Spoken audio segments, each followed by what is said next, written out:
awiting Batdiw ay isang tradisyonal na pamamaraan ng pagkukwento sa Cordilleran.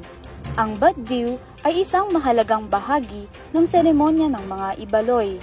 Ngayong Marso, idinaos ang 16th Ibaloy Day. Ito ay may temang Pan-inajuan, paunang si kaibaduyan, na ang ibig sabihin ay preserving compassion amongst the Ibaloy nation. Ayon kay Vice Mayor Oloan, ang selebrasyon ay nagsisilbing pagpapakilala sa mga Ibaloy bilang original na indigenous people o IPs.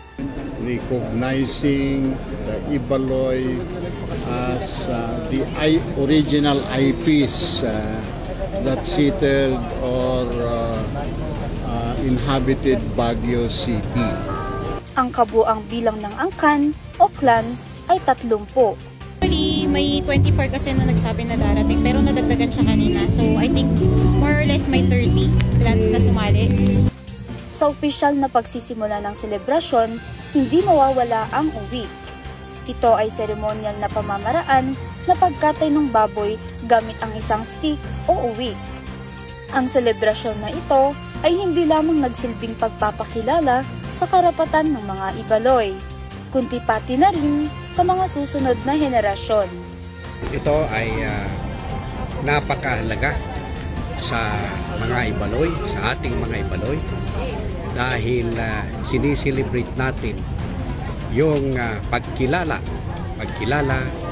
sa karapatan ng mga Ibaloy sa kanilang tinubuang lupa dito sa Baguio City. Kasama na rin dyan yung pagkakaisa ng mga Ibaloy in the whole Baguio Benguet at sa iba pang mga lugar.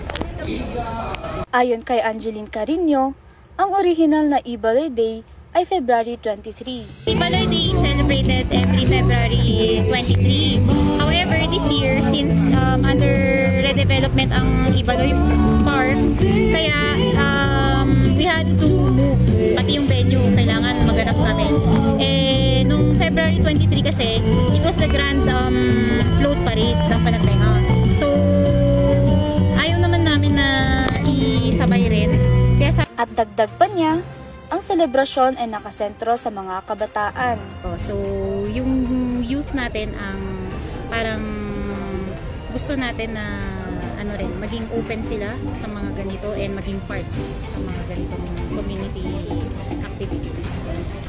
Ang Ibaloy Day ay hindi lamang simpleng selebrasyon na nagsisilbing simbolismo ng kanilang pagkakakilanlan, kundi ito ay pagpapakita ng kultura at pagiging isa. I'm feeling inspired and also happy kasi po the legacy and the culture is up to this day it's still continuing, and I hope for the future generations it would still continue.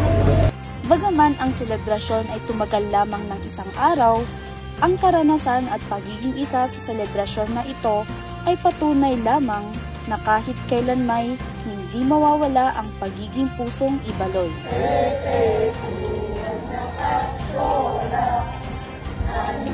Sa ngalan ni Ivy Amparo, ako si Normaline Pakpako para sa PIO Baguio Balita.